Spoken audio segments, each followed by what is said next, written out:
Kisah inspiratif Agus Sutikno, pendeta Pangjalanan yang lakukan hal terpuji. Baru-baru ini di tengah hiruk-pikuk kota Semarang, Jawa Tengah, nama Agus Sutikno dikenal sebagai sosok yang unik sekaligus inspiratif. Dengan tubuh bertato, rambut gondrong, dan gaya nyentrik, ia mungkin tidak terlihat seperti pendeta pada umumnya. Namun di balik penampilan yang sangar, Agus memiliki hati seluas samudra. Ia telah menyekolahkan hampir 200 anak jalanan tanpa bantuan pemerintah. Baginya, pendidikan adalah hak dasar yang harus diperjuangkan, dan ia melakukan dengan penuh dedikasi melalui yayasan yang ia dirikan sendiri. Tidak seperti pendeta yang pada umumnya berkhotbah di dalam gereja, Agus lebih memilih terjun ke jalanan. Ia mendekati dan merangkul kaum marginal termasuk anak-anak jalanan yang masih banyak lagi. Karena pendekatannya yang langsung ke masyarakat dan di bawah, Agus kerap dijuluki street preacher atau pendeta jalanan.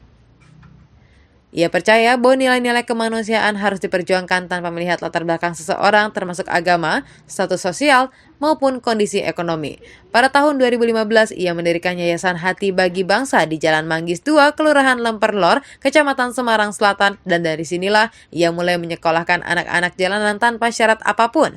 Anak-anak yang dirawat oleh Agus tidak hanya mendapatkan pendidikan formal, tapi juga diajarkan tentang nilai-nilai kehidupan dan kemandirian. Meski secara resmi ia adalah pemuka agama Kristen di Gereja Pantekosta di Indonesia, Jawa Tengah, Agus mengaku tidak terlalu suka dipanggil pendeta. Baginya, agama sering menjadi sumber konflik, dan cara terbaik untuk menengahinya adalah dengan aksi nyata dalam kemanusiaan. Menurutnya, orang seringkali menilai seseorang hanya dari penampilan luar, padahal yang lebih jauh penting adalah bagaimana seseorang bisa memberikan manfaat bagi orang lain. Ia berharap apa yang ia lakukan masih bisa terus berlanjut dan membawa manfaat lebih banyak kepada anak-anak di masa depan.